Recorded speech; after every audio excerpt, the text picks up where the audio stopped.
Hey guys, as I was saying for this week's stream, I was thinking of making a coin-operated washer and dryer. I mean, there'd be a couple of assets that could be used throughout, a town, be it in apartment buildings, basements, a public laundromat, whatever. So I started looking for some reference photos. And this is what I was able to come up with. These seems like some pretty simple to be made models, along with actually some of them are nice because whenever you go on one of those shopping sites, you would find some of them will post dimensions as well, which is I think pretty helpful. Also, some of these images are really good quality, so you can get a better idea of the labels that probably you won't be able to find so easily, or I mean I didn't look into it too much. But stuff like this, where you have this dial, which is pretty simple, can easily be created in Photoshop, and adding in the text, the little start thing, and the $1 markings here. So that wouldn't be too much of a problem. You can always, depending on the quality of the photo, I'm guessing, I don't know the legal part of it, but take out some of these things and just use them in your own project. But it's probably quality-wise, it might be better to create them using Photoshop. Okay, so there's a couple of those. There's the dryer that I was able to find also some pretty good images of. And these are also some good references. They're kind of a little bit a little bit older style, but still good to look. And this one actually you can see the material reflections a little better. Looking at the body of it, and those little stainless steel or whatever the steel not painted type surfaces. So there you go. This is a good example of something that has some wear and tear. Maybe when it was pulled in through a door or something. Got some scratches over here, and just a view at the top. And this is a good graphic for like I want to have, so that you can see inside of it. Maybe it's not necessarily have to be done. I might have to think about it depending on once we get to unwrapping the starter piece, and how much space we have on it. I'd rather not go over 2K texture with this, so probably even 1K. This is an image I was able to find on the backside, which are actually not that easy to find apparently, or they're just 4 images. Just to give you an idea, this is something that I'm considering whether to do or not, because you won't probably see them facing, with the backside. So, and it would be taking quite a bit of texture space. So, it's kind of something to consider. So there we go. Let's get started. Let's go back here into Blender.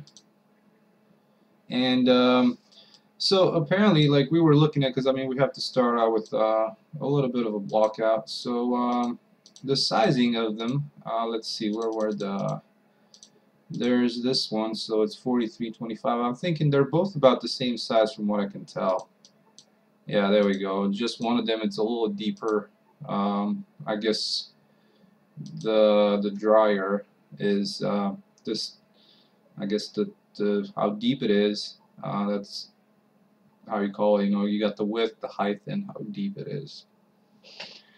Or you know, length, width, whatever you want to call it. It's a little bit bigger, so I mean we can make him about the same size, you know, as far as that goes. So let's see, this is the imperial measurement, so 27 inches, let's see, times 2.5, that makes it about, you know, 60 centimeters. Let's do a quick calculation here. So we have 27 times 2.5, yeah, 67.5, so let's call it, maybe width of it is going to be 68 centimeters, 70 centimeters, let's round it up. Alright, so let's add a cube, as always, starting with, not a plane, but let's add a cube. And let me turn on the keys. So a cool thing about Blender is that once you get used to it, you can do some pretty cool things. Like for example, if you want to add a cube, you can do Shift Add 1, 2, and you've added a cube. But you need to get used to all these. So this is 1, 2, 3, 4, 5, and so on. Then curve is going to be 2, 1. So for example, if I want to add a Bezier curve, and there it is. So, but you know, that's kind of once you get very used to Blender. Okay, so let's edit the size of this cube. So we said that let's do the X axis. So this face here would be the front. So let's do the X axis as the width, and we said 0.70. And let's look at that photo again. The height is going to be 43.25. Let's do 43 or 44 maybe. So 44 times 2.5, it's going to be 110 centimeters. So let's do that. The z-axis as 1.1. And then the back side is going to be 29.25. So I mean it's kind of square. Let's see, what do we get? 29 times 2.5. We can round it to 70 as well. So we'll do that as 70. And let's do 0.7. Oh, no, that's the height, sorry. 0.7. Okay, so we have the starting dimension of it. Let's look at the washer. So the washer was about the same size. I think I'm just going to keep it the same size. Even though they seem to be a little bit, the washer seems to be a little bit deeper. So let's always apply rotation and scale. And let's duplicate this. So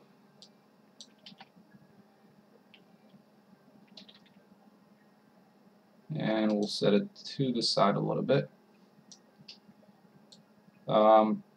So this one's going to be, let's call this washer, and this one's going to be the dryer.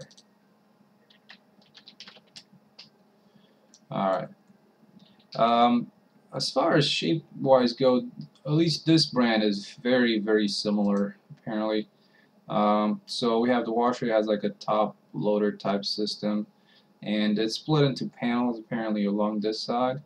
And the bad thing is that I don't have an image for this side, so that's going to be a little bit of you know, just doing some mechanics. Let me see if I can find quickly an image of that. For some reason they only like showing these from the front in stores. Let's see, we're looking for coin operated washer. And we can use the same layout for the sides. Yeah, as you can see, if you look for something like that, you don't really find. I mean, there's actually a decent example here. So this one might, we have these kind of dent-ins type things on the side, probably for structural strength or something. And so yeah, it would have been nice if there was a little bit more images of with the sides of them. There's something there, but what I'm trying to get is mostly the how this is laid out. So not a whole lot of. Oh, there's one right there. Okay, so there seems to be this panel that goes all the way around this top, and that's common for all of them. There we go. That would be a good image if it's ever gonna load, but oh, there it goes. So that's a good example of what we were looking for. And as always, Google provides. Yeah, so see, this is another split here that I want to do. And probably I'm going to do some of it in the high poly. So let's go back to our thing here. So first of all, let's do the big shapes of these items, and those would be this edge here, like this back face, and then the side where the coin operation is. And so remember the size, the height was all the way to the top of this. So let's create this little block. I'm just going to guesstimate the size of it. I'm not entirely sure what it is. And then we'll create the rest of it. Alright, so the way I'm going to do this, I'm probably going to keep it as one block for the side, for the back. So, throwing in an edge loop. And for this one, I'm thinking I'll just delete this because they're both similarly shaped. So we'll just keep it simple like that. And so I add a couple of edge loops. And then this one we can move on down about to there. Let's just do 0.15 so we have kind of a good number to work with. And these lines, I mean, once we get everything in place, and because we'll use this low poly to create the high poly, and once we have that, we can move these on to this edge here, so we cut on polygons, but we don't want to lose the quads just now. So let's see, what else do we have? I guess we can actually pull this forward a little bit to make that a little bigger, and as well as the edge, just like so. And now let's just go back here real quick. So apparently there's a split in between this one reaches all the way to the back, and this one just to here, and there's a close-up of it. There we go. So let's do that. I'll do another edge loop here and another one here, and let's bring this face down, snap to vertex. Hey Semic, I'm using CryEngine.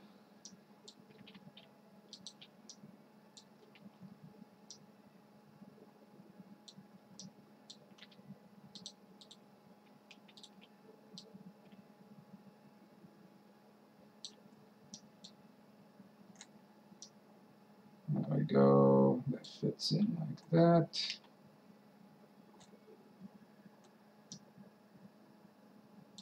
Yeah, no problem. Alright, so let's see. We have to make a couple of changes here. do a little bit of subdivision. So what we'll end up doing,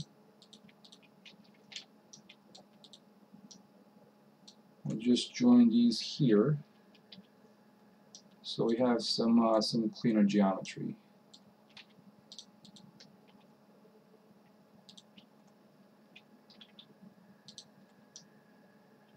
I don't like that. No, I don't.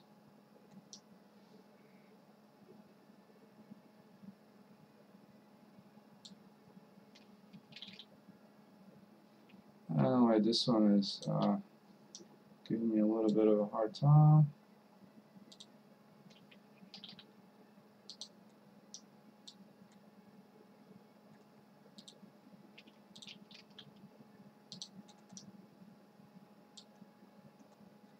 There we go, that's much better. And let's remove our doubles. So we have a starting point here. And now let's just add our little coin part of it. So what I'll do, I'll duplicate this because it's about the same size. Pull it back here. Extrude it out to about there.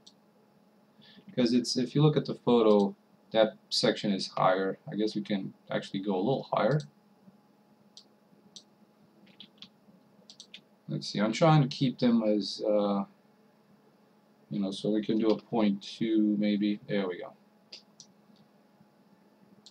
So, and then let's see how far out back does it go. I guess we can pull this back some more. So let's do it at maybe 0.5, like that. Alright, so thinking we can actually go a little, see if I got any better close-ups of that.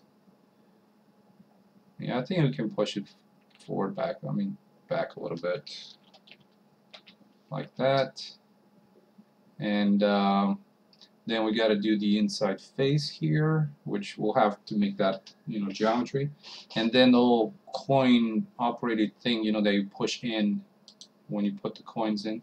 So there you go, that's a good image. That's a perfect image. Okay, so we'll split this down the middle, and we'll push this back, let's see, maybe by 0.05, just like that. And let's see, we have the top section and then the bottom section. So I'll do an inset, and we'll do them at the same amount. So if you can see, the thickness is 0.008, so we'll do that 0.008, and then we'll do the same thing for this one, 0.008, and let's extrude them back. Maybe that's about good, 0.03, and we'll do the same for this one. Actually, I wanted to do it on the x-axis. Oh, sorry, y-axis.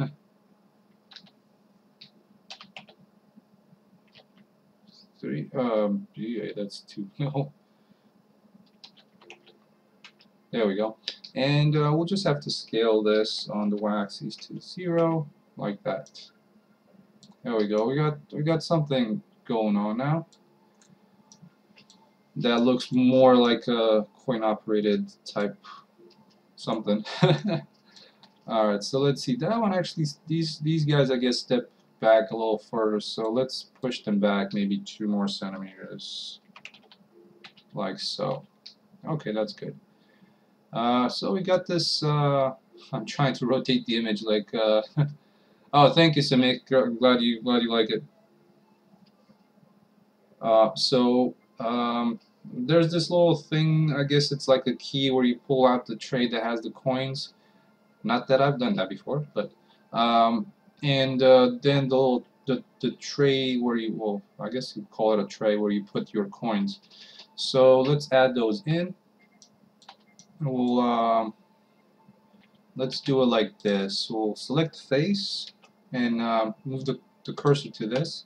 So whenever we add the new item, it's going to be placed at that cursor. So we'll just start with, again with a cube.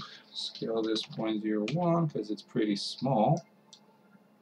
Always remember to apply rotation and scale, because whenever you use transformations on that, they will not work properly.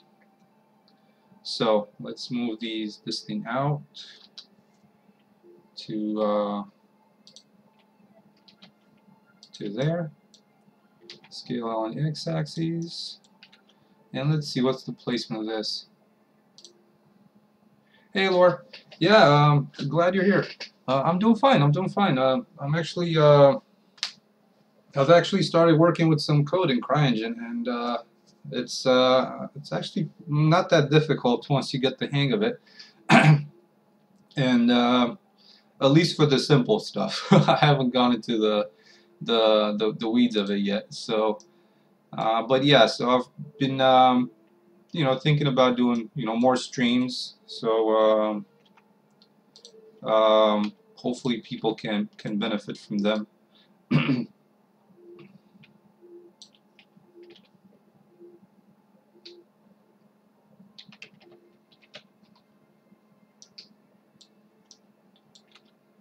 Alright, so I guess that's about the width of this. What I'm thinking I'm actually doing right here, it might be, I'm looking at this, and I think I'm taking away too much with this coin slot, so we might have to push them back a little bit. But let's just get the shapes out first, and then we'll worry about that. Alright, so pull this out to here about. I guess that's about where it should be. Okay, and let's do that lip that you kind of used to push things in.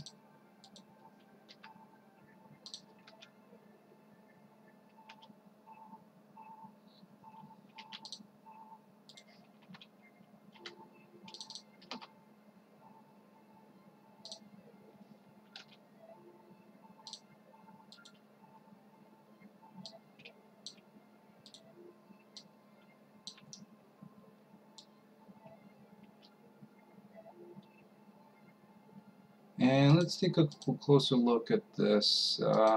Well,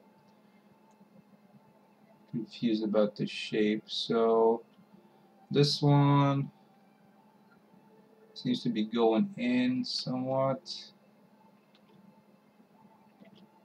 So we need to cut some pieces out of this. So let's do it like that.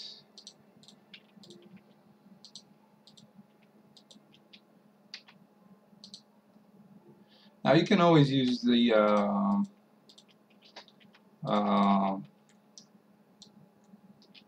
also the Boolean for some of these options. Oh, sorry, let me just move some of these things out of the way so we can read the chat too.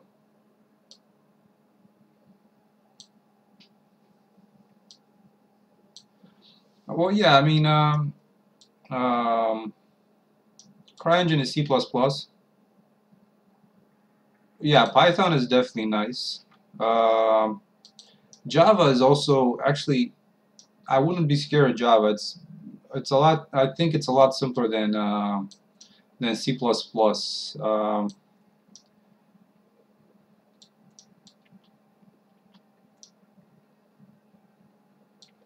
Okay, so we have this coin push thing here now.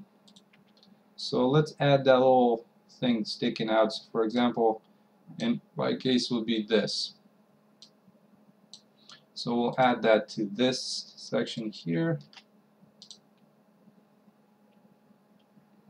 Yeah, Unreal C++, but you know, they're pretty well with their blueprints. So I think that's one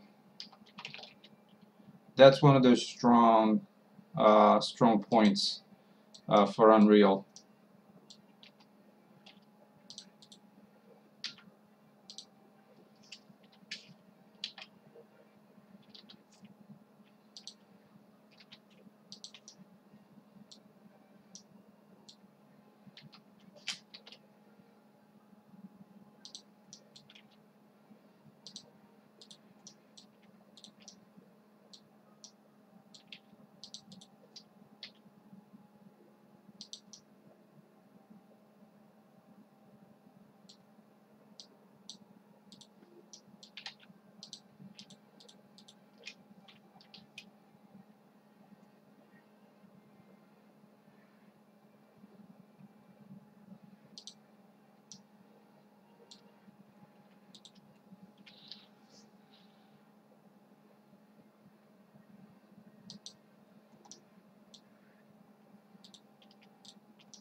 Yeah, so I was about to do a little bit of a boo-boo there. I was gonna throw in some hang-ons, which I hate.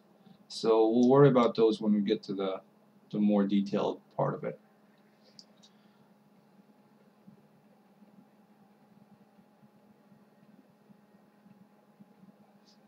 Oh, hey, Lord. I mean, there's time. There's time, you know. You got a month and a half left. But yeah, I haven't used Python, so I couldn't tell you much about it. I know it's really powerful, and from what I can tell, you know, it's really interesting to work with. But me personally, I haven't used it.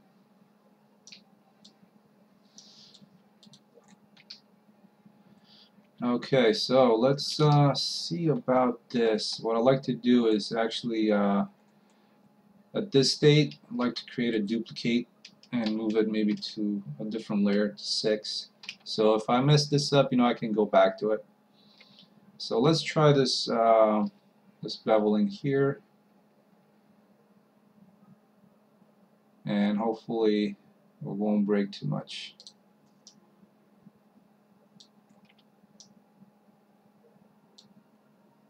There's that, and if we look at the photo, there's quite some bevel around the edges, especially going vertical.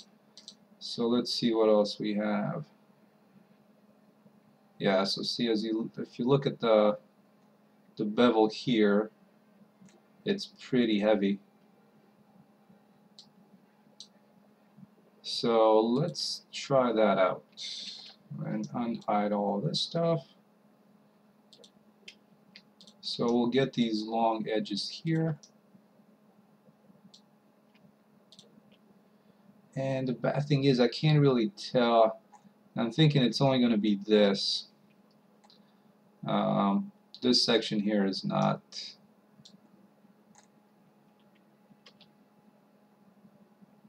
Thank you, Sammy.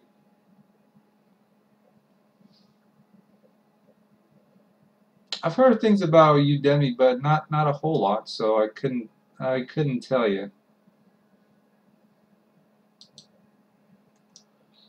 All right, so there's that. Let's see, where else do we have bevels in our? Um,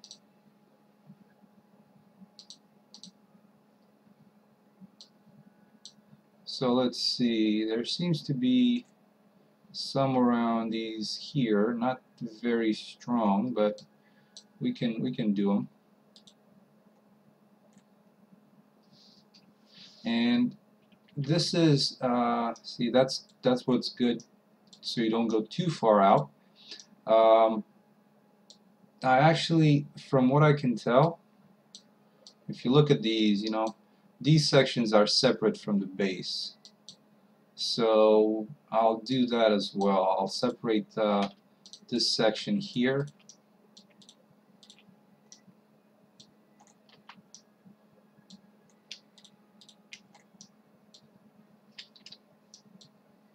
So this way I can pull this in like that.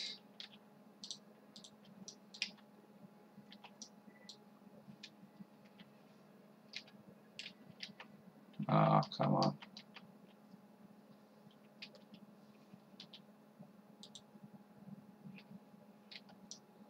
So let's fill this in. I guess I could have just started with a with a rectangle or like a cube. So let's just fill this in.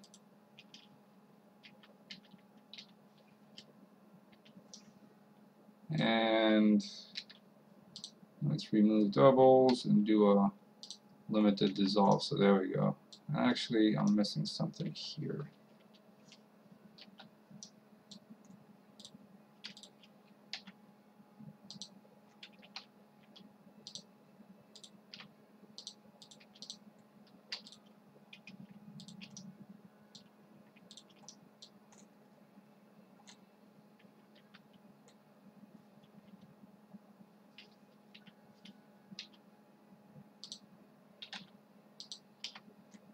Alright, so we have the cube again. So there's our thing. The reason I wanted to do that is because from what I can tell in the images, this is pushed in a little bit.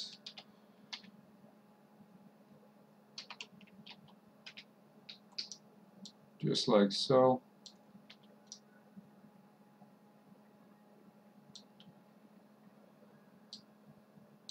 So now I'm trying to figure out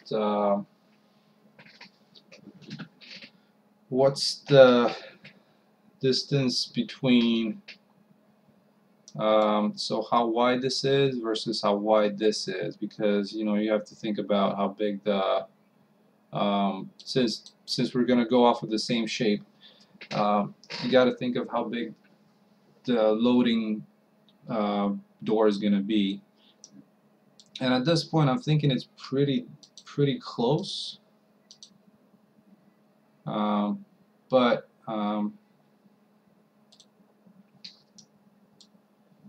I think I might want to make it a little closer. So let's grab this stuff here, and we don't want to scale it. We just want to do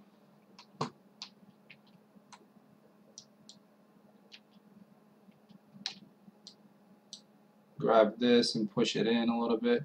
Yeah, so see, it seems a little wide, so let's bring it in by maybe 3 centimeters. And I'm just being kind of picky, but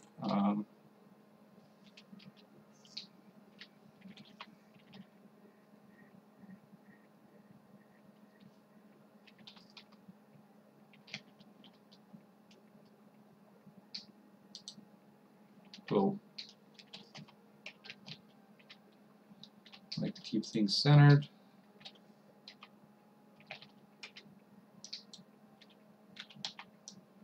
So, okay, I'm happy with that. Let's bring these faces in as well.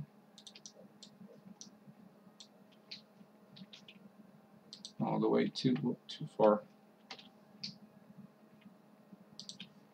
to there. Okay, so let's see.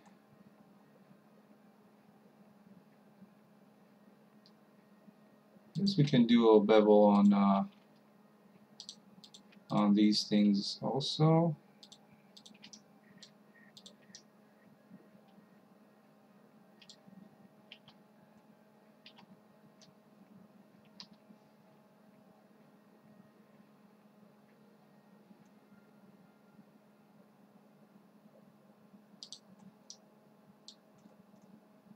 Like that.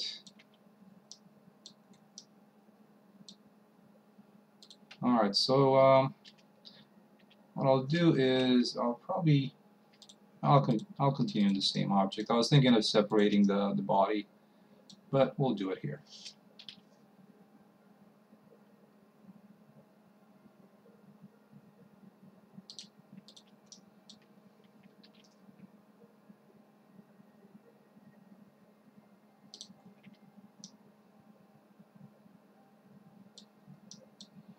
Alright, so at this point what we can do is can try and set the shading to smooth and then use an edge split modifier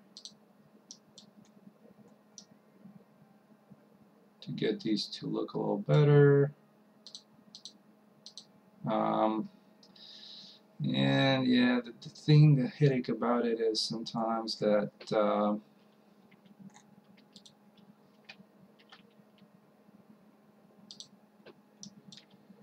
we might want to put some sharp edges in there, and can get a little annoying.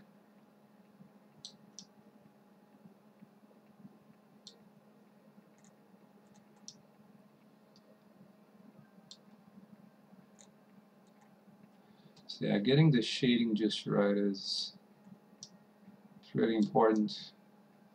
And apparently none of these seem to be working so well.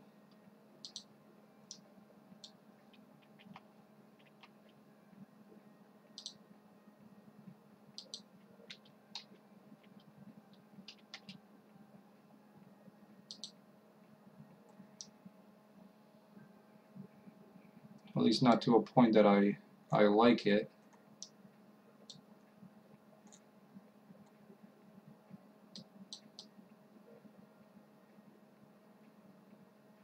I mean, a lot of that is going to be cleared once we bake the normals, but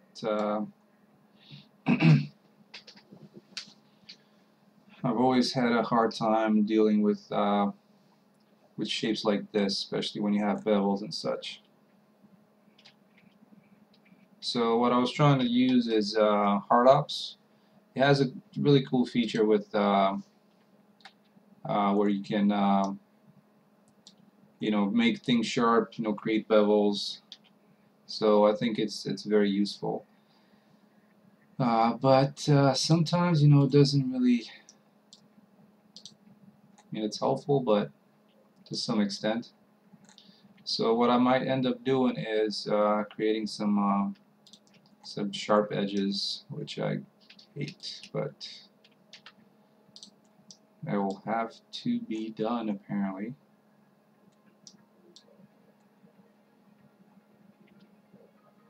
So since some people might not have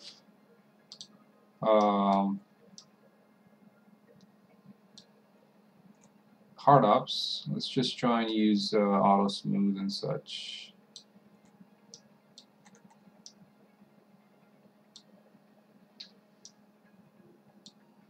And let's see if we combine it with an edge split, if it'll help a little bit.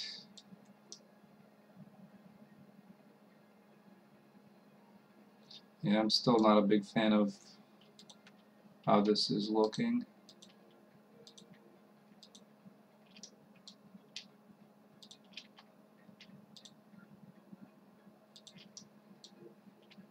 Because it's all kind of, I'm having a hard time figuring out where I want to place my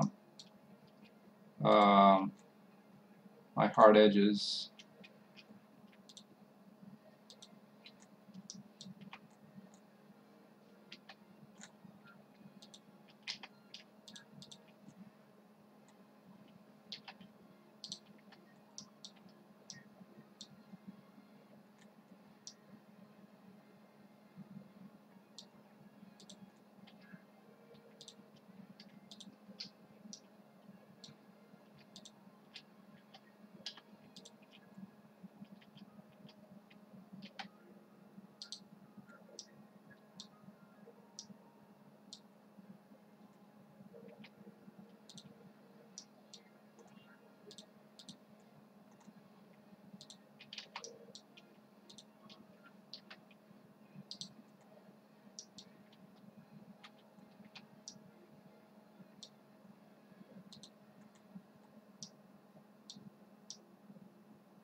So yeah, I'm not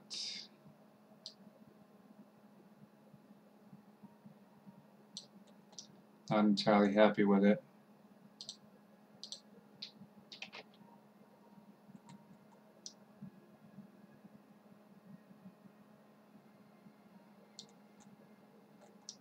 So we'll see when we do the baking what happens. So right now I think we might be good with our low poly. And just one thing I might want to do, looking at these photos, this seems pretty obvious here, these you know, the panel edges, and you know, like for example, it's going to be a little different for the dryer.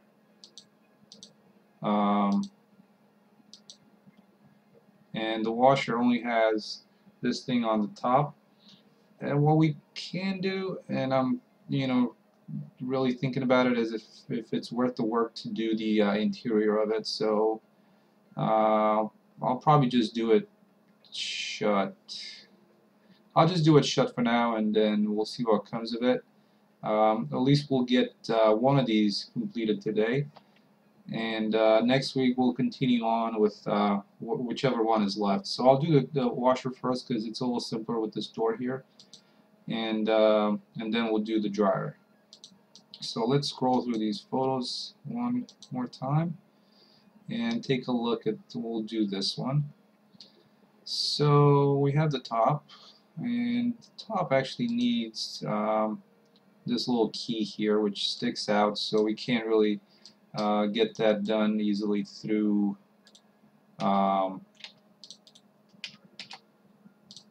um, through the high poly. So let's do, we'll do a circle here, and we don't want that many vertices. Maybe we want 14, and the radius is going to be fairly small.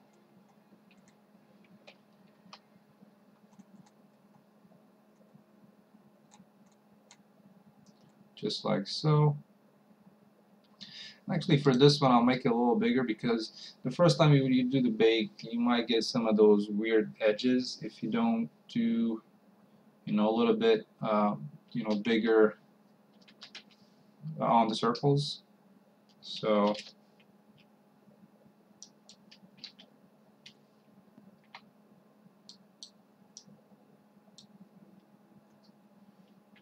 and apparently, what the hell?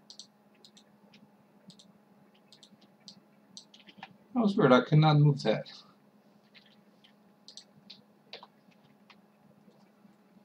Okay, so I think it's about there.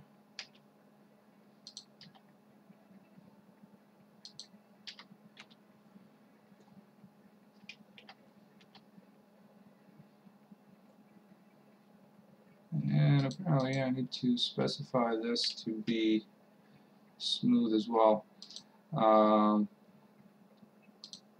The cool thing about HardOps is that you just need to run that whole sharpen again, and it's going to sharpen the rest of the edges that were not sharpened yet. Okay, so we have that top section, the little top knob here. Let's see, what else do we need as far as those small details. I think there was one in the front, at least in some of the examples I saw, like this one here. We can add that in as well. So we'll just duplicate this.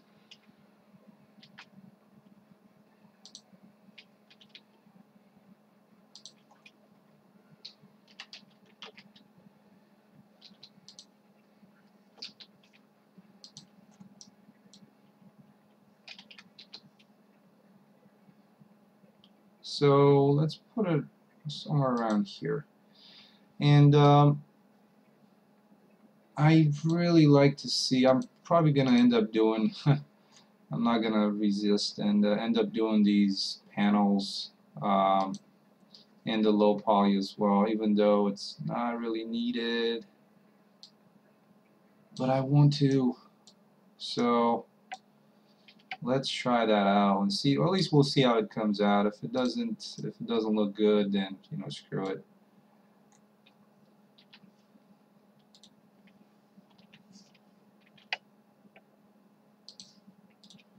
Alright, so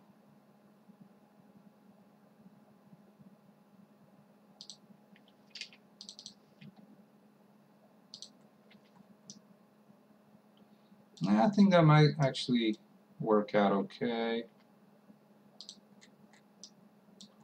So there's that. And from looking at the images, there was another one. Let's see, we had a photo of the side of the washer. Where is it? Maybe I need to open it up again. Let's see. I thought I saved it. Oh no, probably not.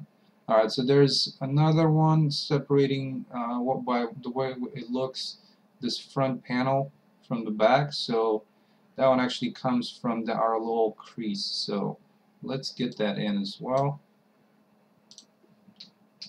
So like that. So that's going to be an edge loop here.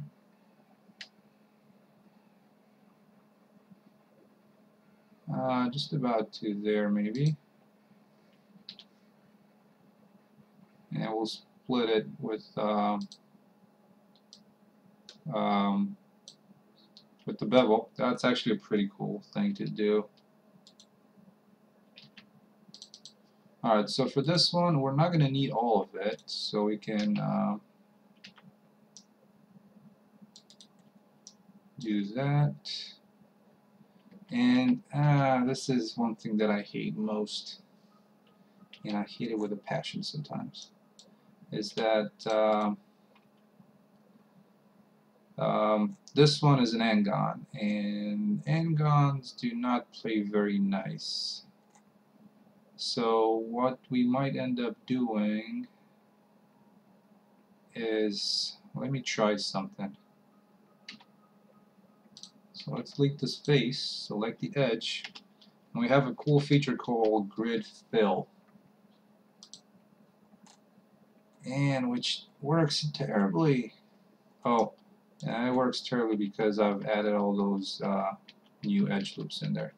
So what I want to do is, deleting this face and selecting this edge, running Grid Fill, what I'm hoping to have done is this doesn't run very nicely. I was actually hoping for these to join here, so apparently it doesn't really like doing that. But we can course it in a different way. So let's delete these, or unselect them, and then we'll do, hopefully, bridge edge loops, and there we go. Now we have quads yet again, which we like. Alright, so let's get this in like so, about to there. Again, HardOps does a really nice job of creating panels, so I use that all the time because it saves you quite a bit of time. Alright, so let's do it to about there. And we can always move it if we don't like it too much. Alright, so let's look at it from the side, because we don't want the top part to be selected there, just like that. So now we can scale it on the x-axis, and we want to scale it to about there. So now we have a panel in here too.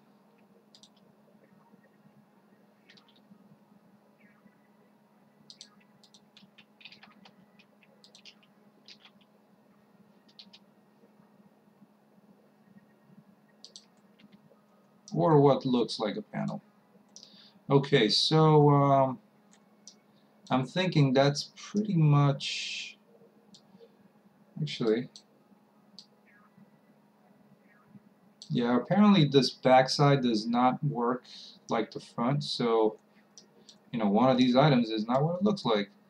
I think, and this is again, there's not a lot of images of the backside of the washers, because I think there might be this panel comes all the way here, and then it just splits down here, and this is gonna be like where the motor is mounted and such. So what we'll do is we'll create that in the high poly. So for now, let's just move this way a little bit, because it was a little bit too much of a too big. So there we go. The reason I was telling you about HardOps is, for example, so if I was to add a cube, and so let's think for a second that this is our we want to trying to create the top panel. So we can duplicate this, and let's place it about where we think the top panel might be, and just scale it out just a little bit. So now with HardOps, hopefully I'm doing this right, you have these mesh tools, or where were we? Operations. There was an option where you can, I think it's step, maybe not, where you can, or actually it's called split, but Oh, there we go. Split. So apparently I split it the wrong way, so it's kind of also the order that you select these items in matters. So let's do the top one and then the bottom one and then the top one. And let's do a split. I guess it's the other way around. So top, bottom, and there you go. So this is a really cool way. It also throws in your bevels, and it does a really nice job at. I was actually my the way I did my sharp edges and all, it sucks. So there you go. It looks pretty dang nice, and you can bring these bevels down a little bit, or the segments, and you have a panel. Uh, of course, the front one will work in the exact same way. So you duplicate this, or actually you can just grab the top one that's already there. So you can bring this out like so, bring it down, and let's see. Hopefully, I remember the order I was using this. And there you go. We have the front panel as well, and it's that easy. I mean, I like it. The only problem with this is great for when you do your high poly, because as you see, what it does is probably just some kind of a Boolean modifier. It does not. It just the faces are still there. So it's like I said, it's really great if I wasn't to do these cuts here in my low poly. This one for the high poly would have been tremendous, speed increase. So let's delete these and go back into this. And I believe, unless we want to do, we can. Let's see. We can also do our loading as create a small panel in here.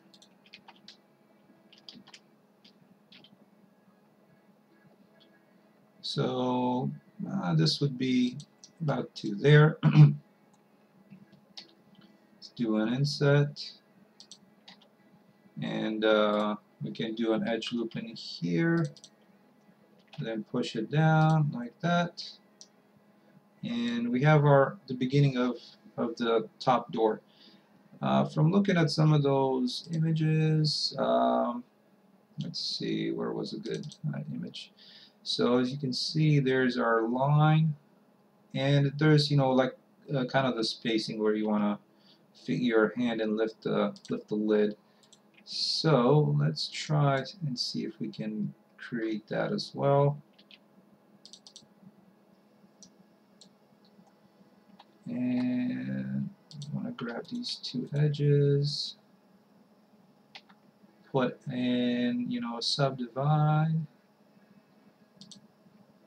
and we want two cuts, so we get two vertices, and actually there you go, they're right there.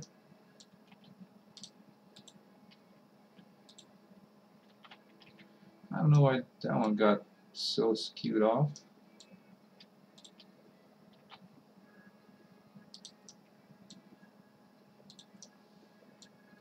So let's see. Actually, I might want to do all three of these.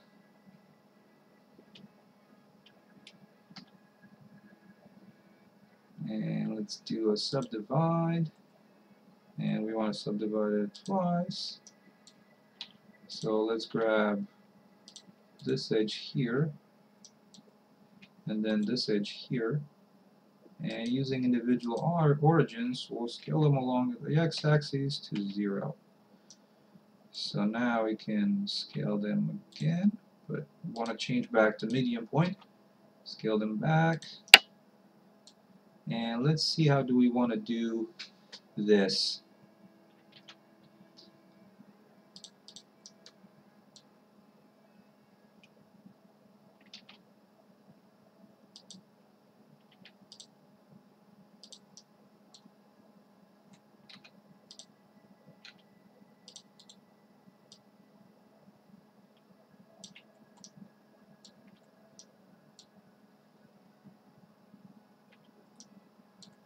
And that's kind of hideous looking, to be honest with you.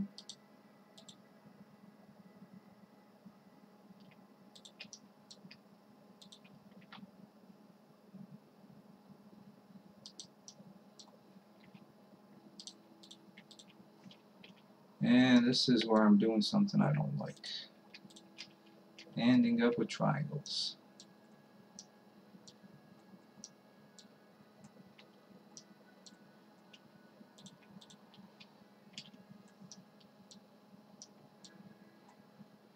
And I mean, we'll clean this up, you know.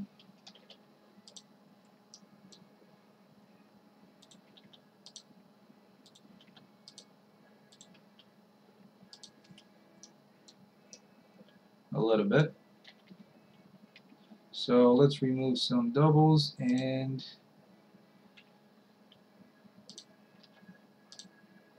there. Okay, so that being said, I'm seeing some weird normals, which I don't get how they happened.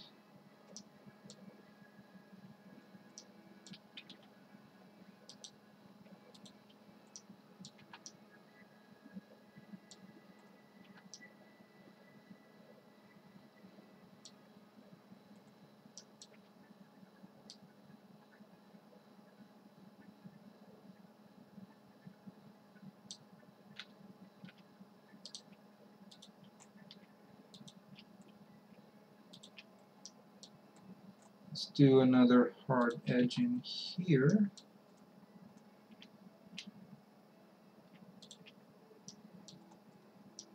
Yeah, so like I was saying, this is what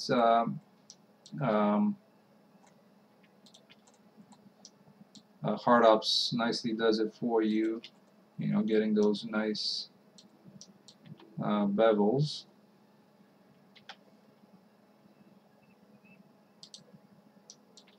Alright, so we cleaned that weird looking normals over there.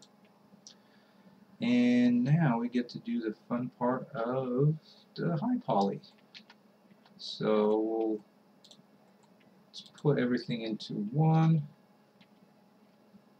and we'll duplicate it, move it to layer number 2, and in here let's see about how we get that. You know, some subdivisions in there, and for this one you need to remove the edge split. And let's see how this is going to turn out. Hopefully it turns out okay.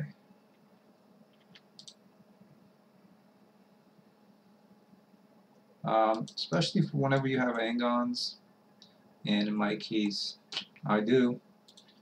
Let's try and clean them up a little bit. So for example, these guys here,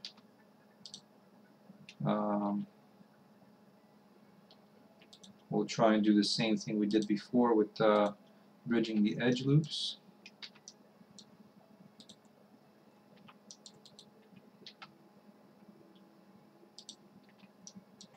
So there we go, it doesn't look as bad anymore. So let's, and another thing that I hate is these insets. I hate doing insets. It's kind of bad. So let's see if I join these things together, because we have an n-gon there. There we go. We can get one of those in there.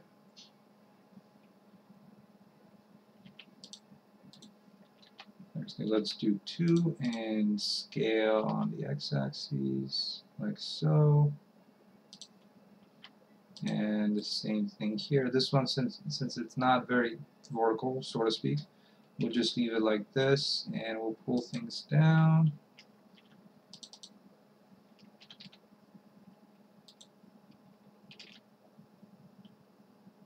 Alright, so one thing that we might want to do, and hopefully this works, is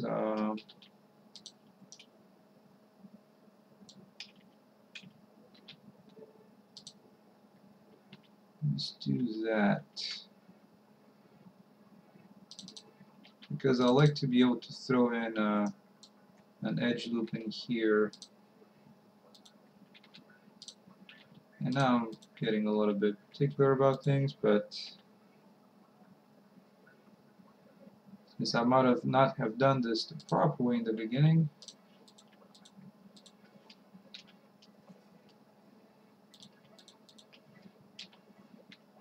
we have to do it properly now. Alright, so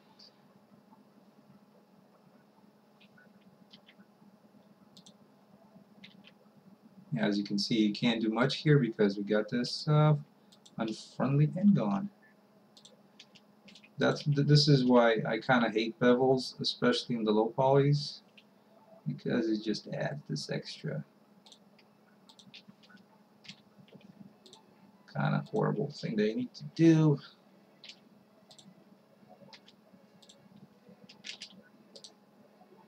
It's not a bad thing, but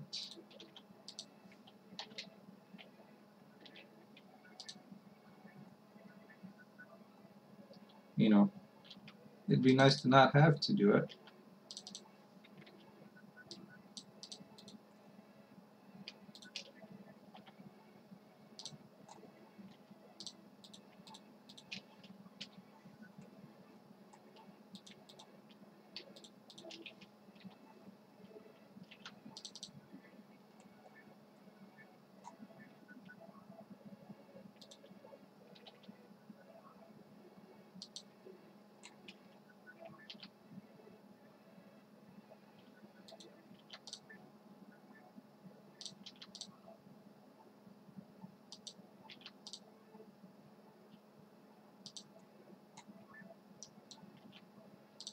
I look at this piece of thing here. This is such a nice looking end-on.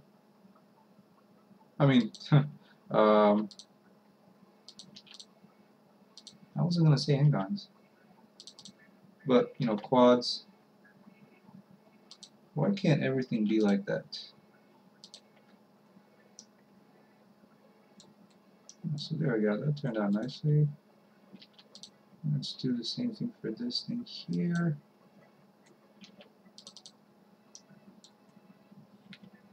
And you know, for the bottom piece, I'm just gonna try and do an inset and see how that works out. Apparently, it works out pretty good. Just make sure there's no overlapping. All right. Bringing that forward.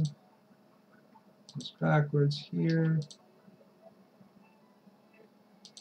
And for that one, we don't really need it. But we do need one that comes here to the top of the first panel. One down there. One here.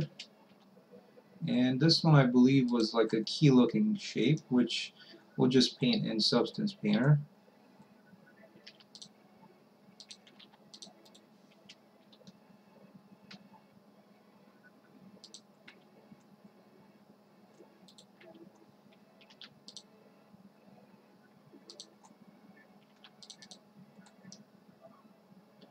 And again, we run into the curse of the end-on.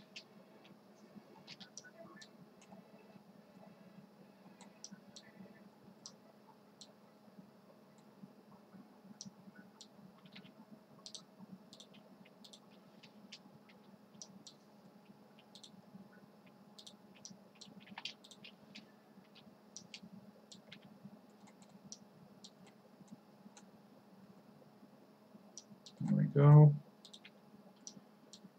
And for this one, we might want to get a little bit of, bring this down to here. So it looks like there's a lip and that thing just sits above it.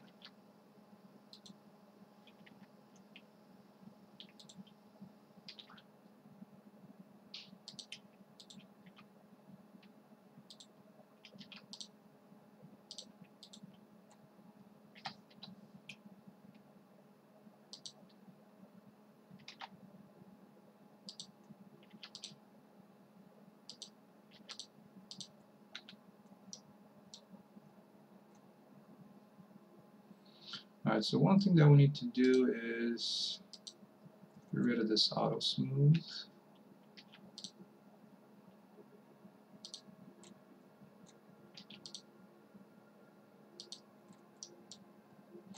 Okay, and let's do this top part here.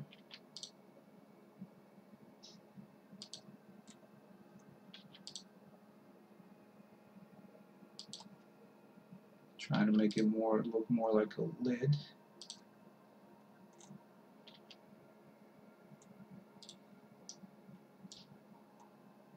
Oh well, I was kind of afraid this might happen.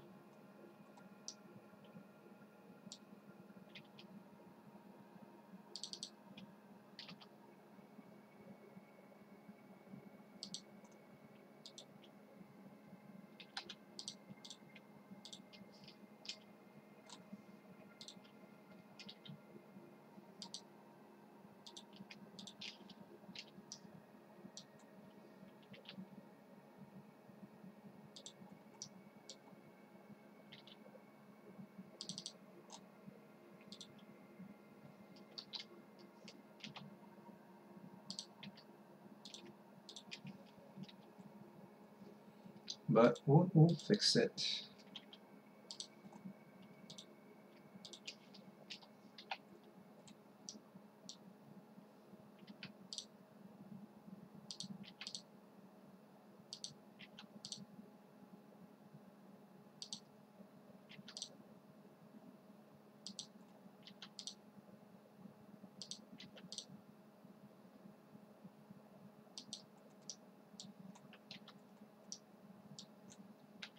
Alright, so things are coming together. What I'd like to do for this high poly, bring this down a little more so it gets a little bit of a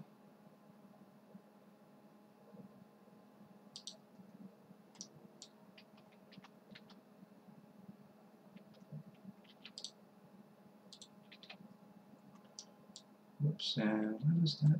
Let's travel across.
Okay, so it's starting to look more like a washer.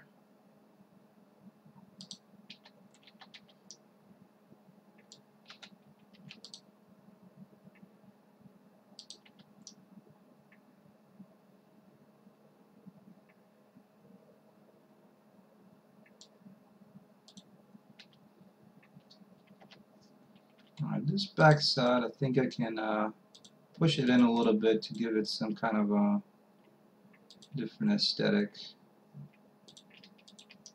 So let's extrude this. Just like that.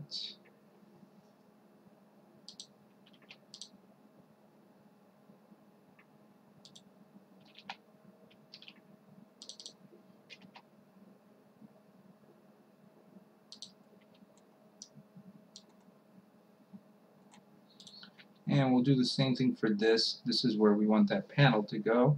So let's see. I'm actually thinking for that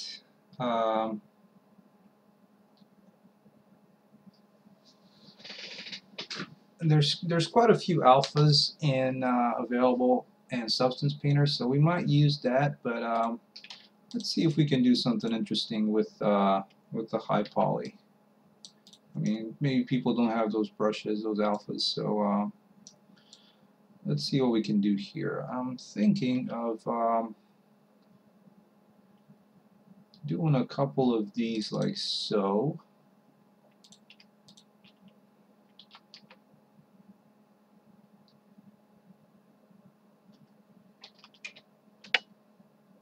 And hopefully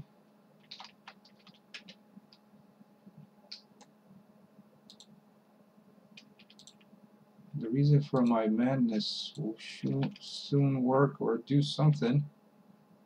At least I'm hoping. Now we just need one more here. Let's do two.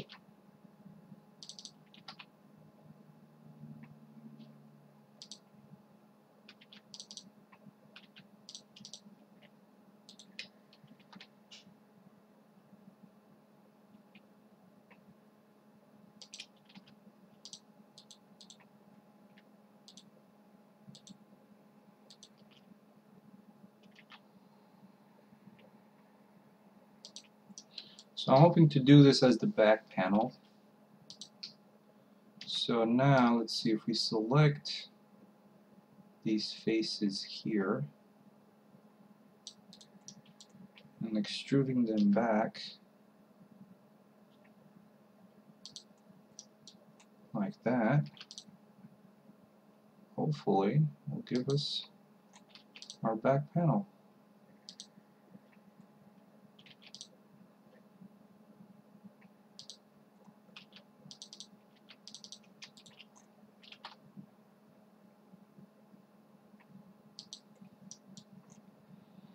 Let's just do this part here and this part here. Bottom and top is done. Yeah, so that kind of looks like a back panel to me. And you know, we can do like the little rivets, or not the rivets, but the screws on top of these. Once we get into Substance Painter. Okay, so that's starting to take shape. Let's do the little coin slot and this thing here. This one has should be pretty simple. I just do an insert and then extrude. So it has that little thing where you just looks like you stick a key in. And this one, let's do a smooth again. So let me bring in the little images and let's see what we have. So we got the back side of this, which has like the little coin slots in it, and again we'll do that in Substance Painter along with this top panel here, and these little rings. Thinking also might be easier to do them in Substance Painter as well. First of all, let me just do a little bit more edge loops. These are like too rounded for this.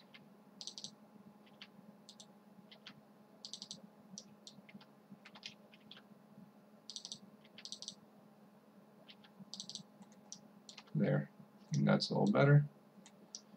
Okay, so one thing that we want to do first is since this back panel is not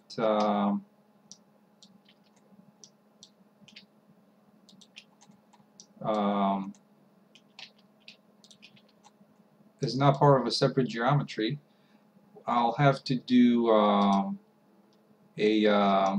you know, a little bit of an ID map. So what I like to do is I like to mark the seams, so that way when I select them, I just select this area here.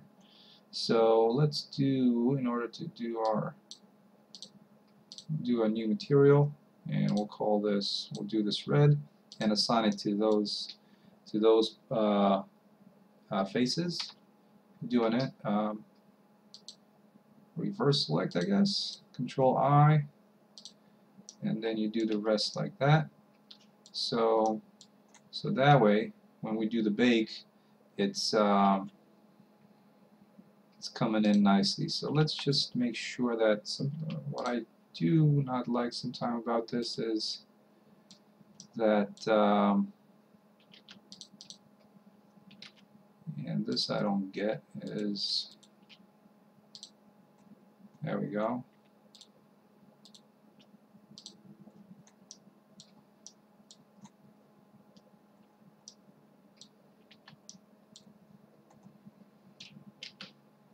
Another edge loop in here. There. Okay, so we got the back panel. All the other ones, and the good thing about Substance Painter is that you don't necessarily need an ID map for all of them, because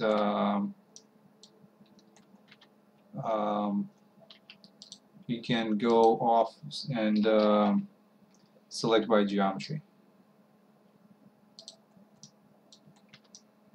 So there we go. Alright, let's go here and we'll do our unwrap. I guess now the good thing about having these is that I can use these for to place my edges. So I'd like to select all of these, and what I'll do is I'll hide the sharp, so that way we know what we've assigned as a seam. So we'll do another edge here. We don't want one across that one.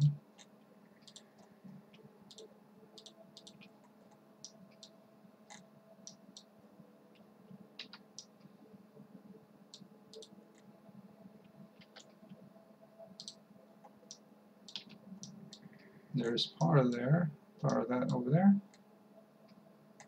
And let's see, what else? Where else can we place a seam? I might have to do one around here, around the top, because I'm not sure how that's going to come out. So let's do the obvious ones. We'll do one around here.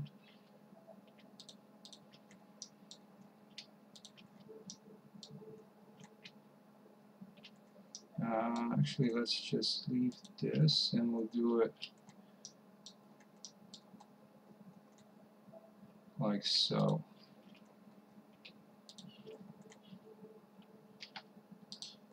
Mark that seam.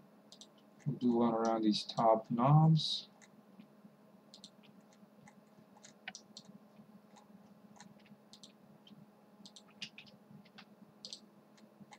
Like that.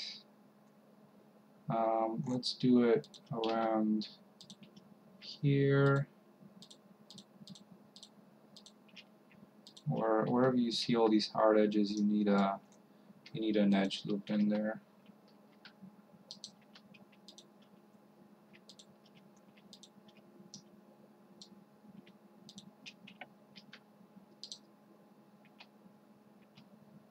There we go.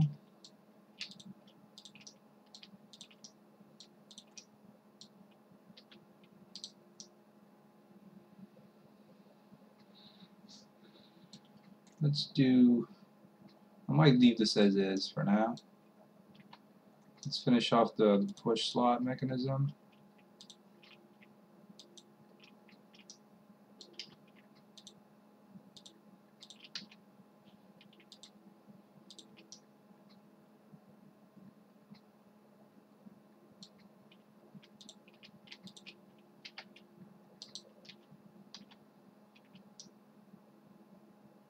Okay, that's good. Now we need one here. Alright, we need one on the back section here. And then let's do some around the bottom. Like so. So we'll do that one and we'll do this one. Okay, let's do, I'm sure this thing is going to pose some trouble for the top. Let's do a quick unwrap and see how our grid looks like.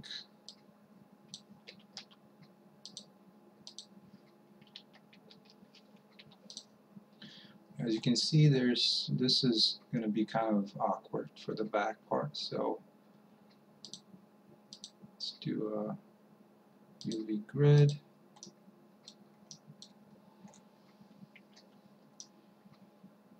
So while there's not a lot of stretching happening, which is a good thing, this part here I'm not really fond of.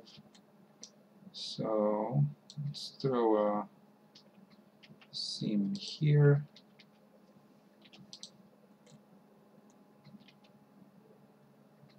And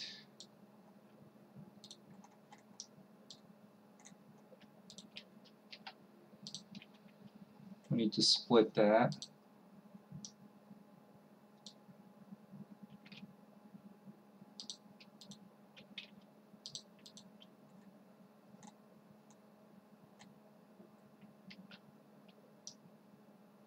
So I have a cool plugin called UV Squares that will help a lot with shapes like this. For example, this one here, this island. That's a little off. There you go.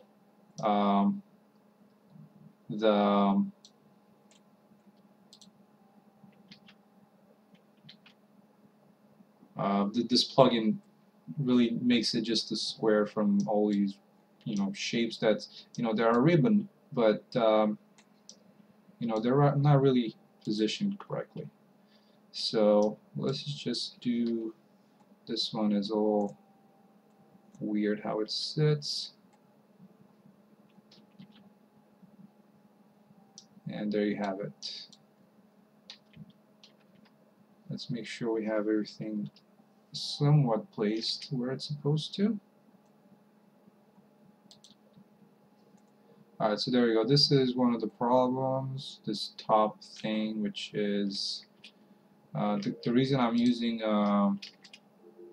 grid is that you can grab one of these islands, move them around, and see which one this one is, especially on like models that are a little bit more, complicated. So this one, I'm having the problem finding where it is. So there it is. It's right there. And it will easily be fixed if we just throw in an little edge there and an edge here. And what I might want to do is throw an edge in here as well.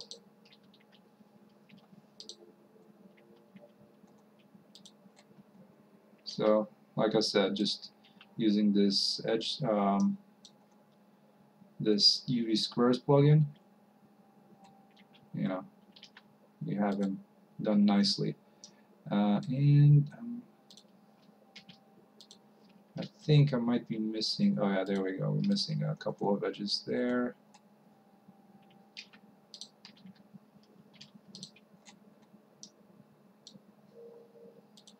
So there we go. That's a pretty nice unwrap. I'm quite okay with that.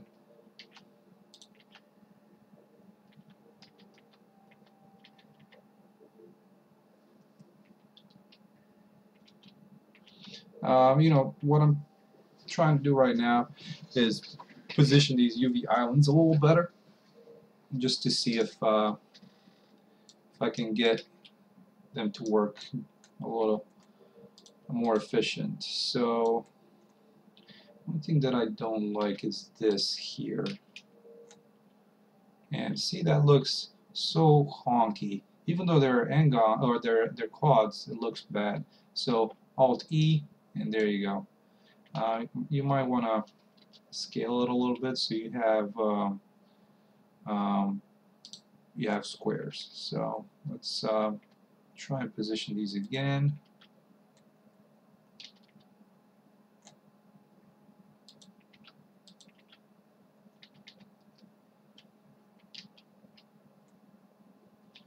And sometimes what might help is if you unselect some of these long items and then do again Control I, and you can do a Control P again.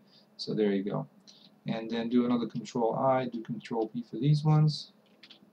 So now you have everything positioned, because as you can see, it's, I don't know why sometimes they're not placed like so.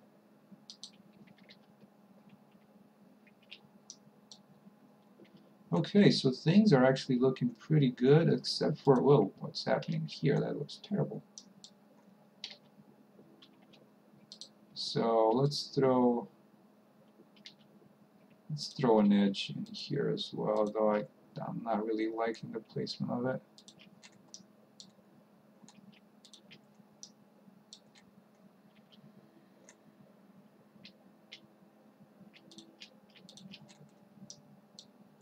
But hopefully it's going to help with that stretching a little bit.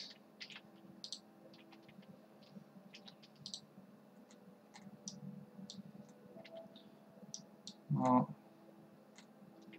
it kind of didn't.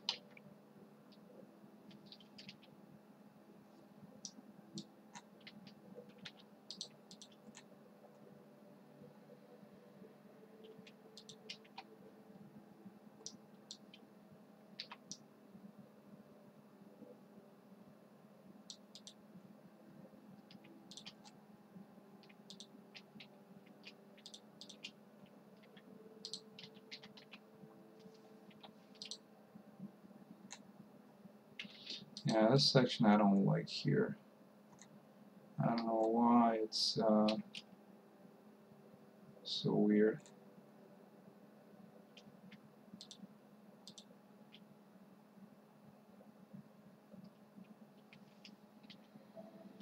So in order to fix this, for that, we'll do a project from view. So there we go.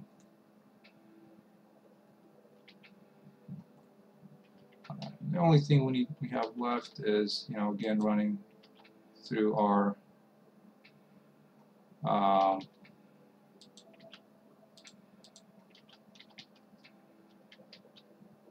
and try and see if we can place this a little better. One thing that you'll notice is that since this one is like that, we want to get the center one to fit into that slot. And let's get things a little straight here.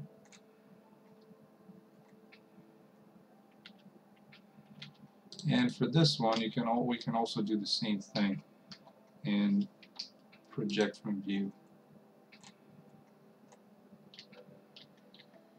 So there.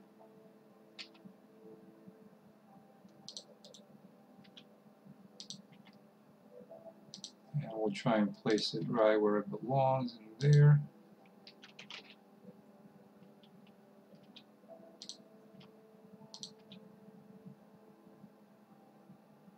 Just like that.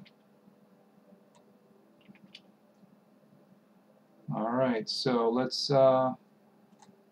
unselect this thing here, scale this up so it fits. We also have to save some space because this will be where we'll use this for our dryer as well.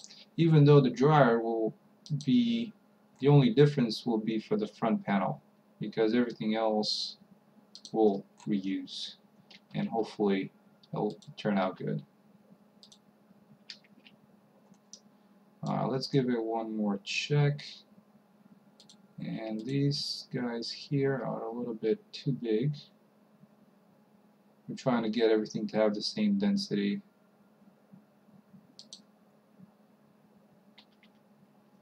So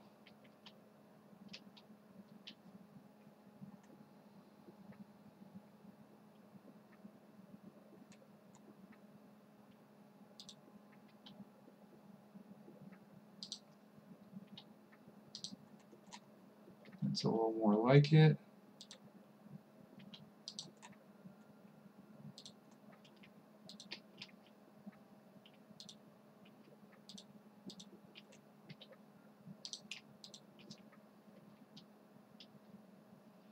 And of course, one thing that I forgot to do throughout all of this is actually save this. So Sometimes, you know, Blender will crash like everything else out there nowadays, and yeah, you might want to save it every now and again. It has a cool autosave feature, but you know, that doesn't mean that you're safe from harm.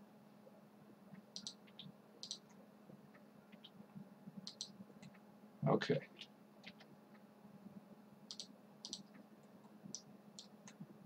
So that looks pretty good. I'm not seeing any big issues, except for the bottom here, which is, you know, it's the bottom. I'm not too concerned about that. Alright, one thing that I want to do is in here, this back plate, I want to assign it the same material as because this is going to be some kind of stainless as this. So let's you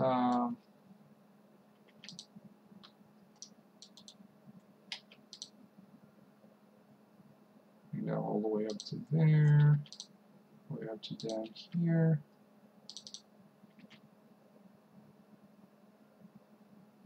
And like that.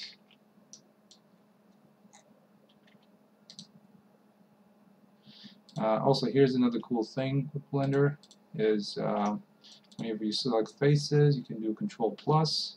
You're just going to expand the selection really nicely. So that way, we can do another one. There we go.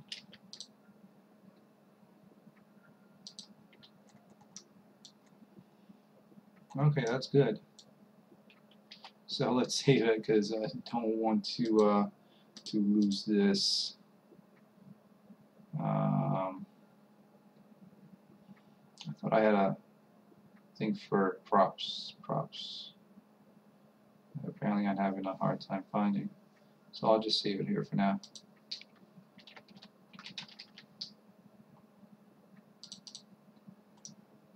Okay.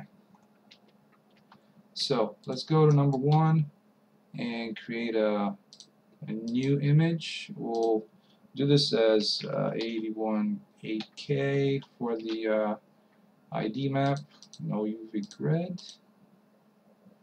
So we have this, and then we have the high poly. So let's go and select the high poly, and then select the low poly,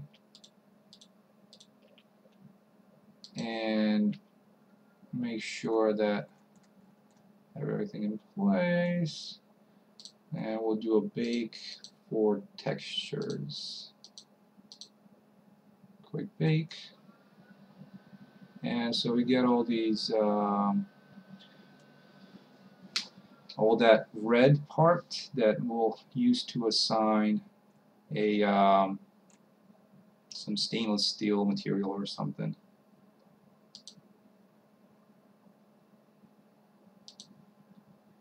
Okay, so let's save the image, save as image, and I guess we'll leave it in here for now. I'll sort them out later. Washer ID map, save as image. Okay, let's export the models. So we have the low poly and washer. We'll just leave it named like that. And then the low poly, high poly.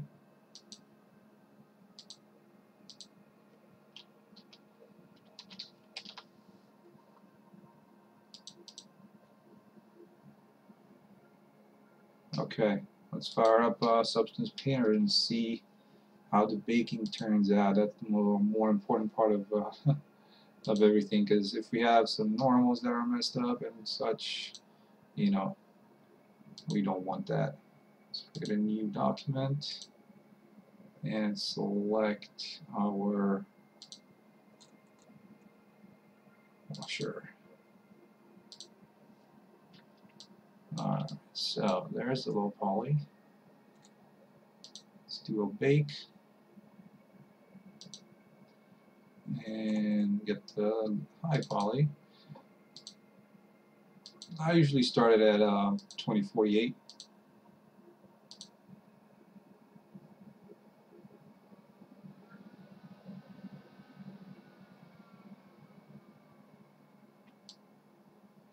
Okay, so that turned out pretty nice.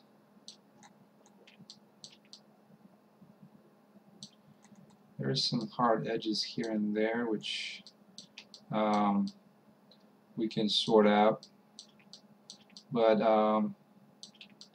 this is the main thing that I was wondering about. How's the overall bake going to turn? And what we can do is bump this up a little bit more, 0.02 and 0.02, because deeper sections of it do not come through as nice, even though this might affect other parts. So to finish off the stream for the week, let's throw in some textures on this and see how things look. I'm definitely not happy with these. Yeah, this was a little bit of a trial run for me as well. So let's do some steel or something. We'll see what we can find. We'll use some kind of painted metal, I guess. Painted steel. I have some that I've created. Some that are default. Okay, let's change the color to something that's, you know, white, like that. And it has some nice wear and scratches on it, which is good. Let's do let's look at the back panels here for a second, because I've created that that ID map, and hopefully it'll work. So let's go. Let me see. Where did I put that? Should be here. Okay, there we go. So it's this one. I'll just drag this in. You just drag it into your textures. So in your shelf, you just drag it in here, and you'll get the import dialog. This is type texture, and import into this untitled project. Import. So then what you need to do is grab this and place it in your ID map, like so. So now let's look for a steel type material. So let's see, steel, and let's do the steel stained, and we'll put it right above our steel painted, like so. And actually, that I like that washer. Very shiny. Okay, so let's assign the back panels, or you know, the color. We'll add a mask with color selection, and we'll pick the color, which is our red. And I usually like to use this to tweak it up a little bit for a higher tolerance and bring this down. So you get, if you look at it closely, if the tolerance is low, you'll get the really kind of pixelated edges or corners. So if you bring it all the way up, you'll see that it kind of blurs out a little bit, and you know, you might want the hardest to be down. Okay, so there we have that, and our steel will come in handy. We'll use it for the slots, the little top key thing over there. So let's remove the color selection, and we'll leave it as black mask. So let's just get this out of the way. Okay, so If you go under selection, which in here will be called its polygon fill, and let's view properties, and we want to select mesh fill. So we'll select this, we'll select this, select that, select this little thing. Oh, not that, just this. Alright, and we also want to select these faces back here. So we'll switch to face. So we select that and that. So there we go. Now what we need to do is the fun part of doing some of the normals. So what I'm thinking this to save this for next week, what I'll do, I'll quickly show you what I intend on continuing with, and that would be we have some you know, all these panels have to be attached somehow. So even though I couldn't tell out of those reference images, or at least not that I was able to, but if you look up closely, you know, there's a couple of screws around the top. This one doesn't have them, but we'll go off of this. So what we'll end up doing is creating a new layer. Actually, sorry, not a fill, but just a regular layer. And then out of our alphas, we'll look for some screws or bolts. And actually, this could be done two ways. And I'm probably going to do it with, if you look under textures, you'll find quite a few of these normals. If you look at some of the algorithmic tutorials, they actually do one where they create a filter for this, which is really nice. So let's use the screw cross round, and to do that, what I'll do is I'll turn the color off, metal, rough, and height. Just leave the normal. So we'll do this thing here, and just move this out of the way. So there's the screw. You want the hardness to be high like that. And let's do the size a little smaller. That's probably too small. Let's go a little bigger. So there we go. So we're painting in the normal. But I was mentioning that filter. So in here, if you go in and add the filter, and I already have that added, and this is going to be this damage filter example that they made. So there you go. You have a really nice way to paint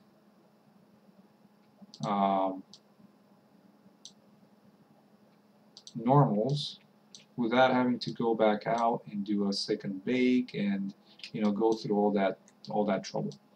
Now, one thing that I want to try is this. So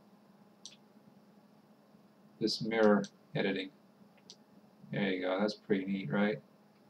And the same thing would go for the back side, where we want to place maybe one here and one here.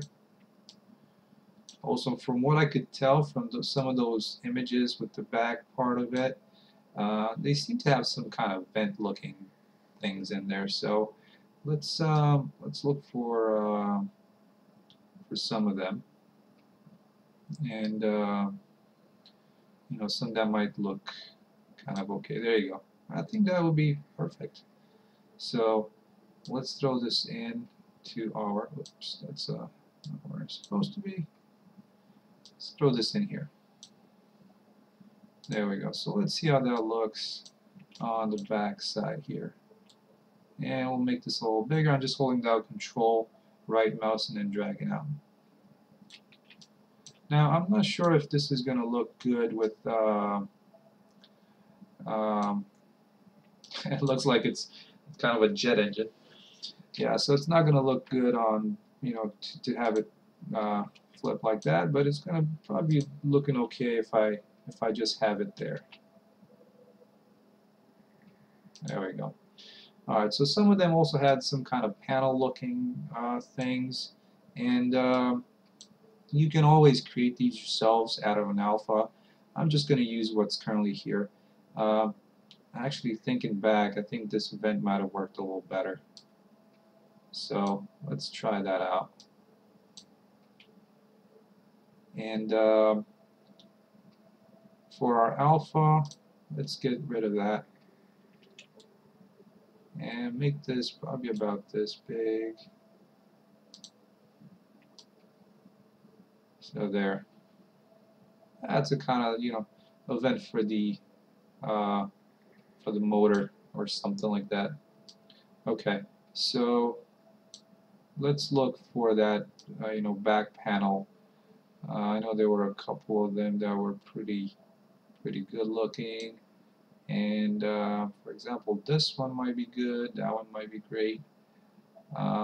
Let's try this one out because it looks a little bit more benign and it's not so high-tech type stuff.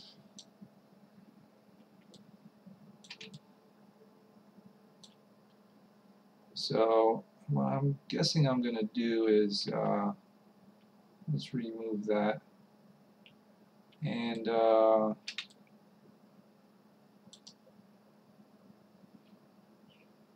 we'll rotate this like so, so it looks like kind of a door type thing. Let's make sure that I rotate it by 90. Yep. There we go. That looks pretty damn nice. One thing that I want to do is this damage filter has it comes with some default values, and they have a little bit, the contrast a little bit too high, so you know, you can bring things down so it's not so so strong. You know, that might look a little bit more closer to what things really are. And let's do you know, a simple handle on that, like kind of something that, you know, locks in.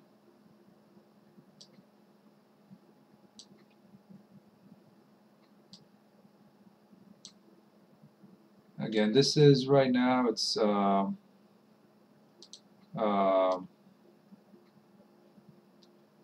this is not to spec, so I don't know if there's another washer and dryer that has this kind of setup on the back side of it.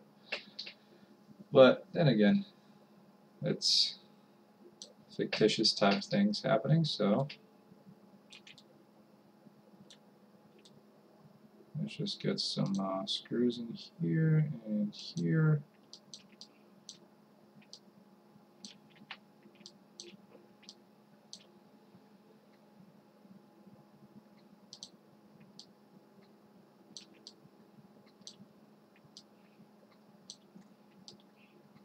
I think that's pretty decent for the back side of this object. We want to do something similar for this because it's kind of empty. So so let's do something that looks a little bit like kind of a, you know, kind of a door type maybe. And for that one, I actually have this little thing that's kind of called a container. So let's rotate this to 90. There we go.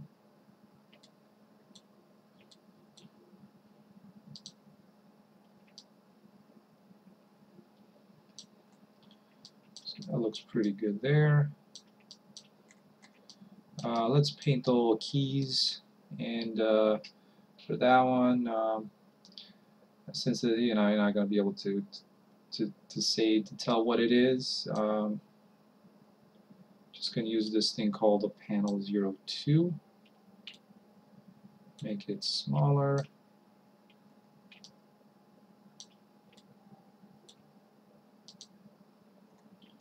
not even going to be able to tell at this resolution, so it's not going to matter that much.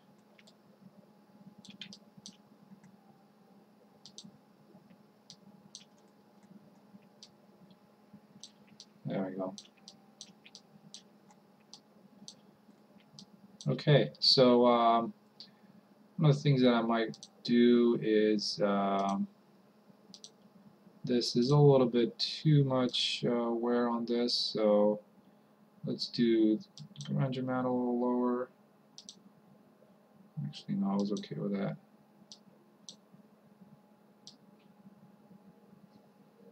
Let's make it about to there. And what you can always do is you can create a new folder, drag this in, add a white mask, and you can always paint in some more details. And I think I might have wanted it to be, no, let's do a black mask and bring the wear level up. So now when I paint on this, this is probably not the way to do it necessarily, but now when I paint, and I'm gonna grab a quick brush. Oh, come on, I always hate that this just docks so easily.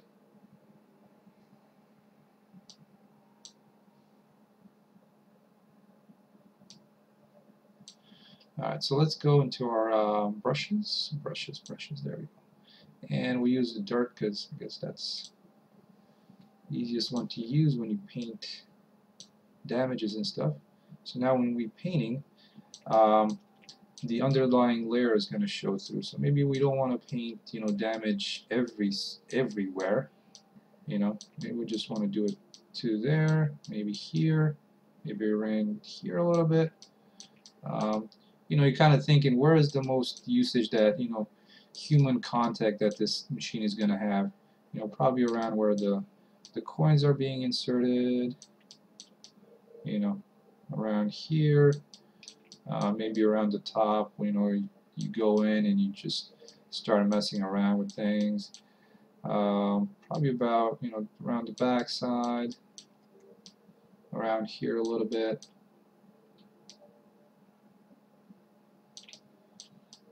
Around these, whenever it gets serviced or something.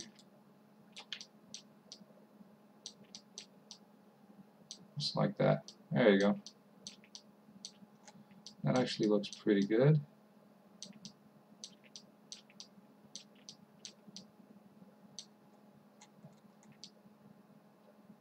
There. I do like that. Of course, it could be improved on, and you can. Let's see. Maybe we can throw in a little bit of dirt because it's really clean. So let's see if we can do that.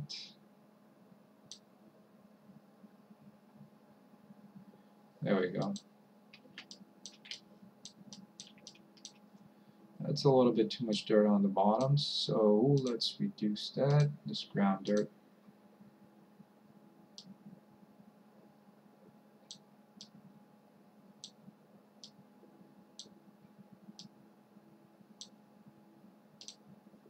Change the color a little bit. Kind of subtle. Okay, there we go. So it did take a little bit of time. I mean, probably more than what I was hoping for. But overall, it's starting to turn out nice. I'm still debating whether to, this is where I made a mistake. I'm probably going to fix it separate. But these doors are not so. They have like rounded corners. Mine is a little bit too harsh. So, and aside from that, like I was saying, it's these lines here that I don't like.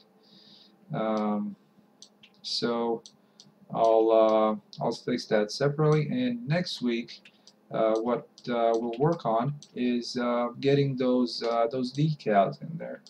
And of course, right now we're missing kind of the knobs, so um, it's pretty useless at this point.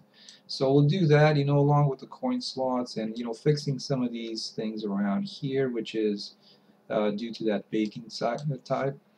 So so yeah, what I'll do before then will be I'll create the decals. I mean, these are pretty. We don't need to waste the time during our stream to create those decals, which is just looking up some images on the internet, finding some that are good, and and putting those in there. So I'm not gonna waste the time on the stream for that. So with that being said, let me do a quick look of it in Iray and see how it looks if we were to render it. I guess that turned out okay. Maybe I'll look into, of course, we're gonna need some, like a warning labels and stuff. So we'll do that at the same time with the decals. So yeah, there we go. This is it looks pretty nice in Iray. I mean, of course it's a nice render. So so I think overall it turned out okay. There's some tweaks that I'll do. But we'll see you next week, and we'll finish off these items, and hopefully we'll get a decent result out of them. All right, thanks again, guys, for stopping by. Stuck around for a couple of hours. Hopefully you got something out of it, as always. Have a great Sunday, and we'll see you in a week. All right, take care, everyone.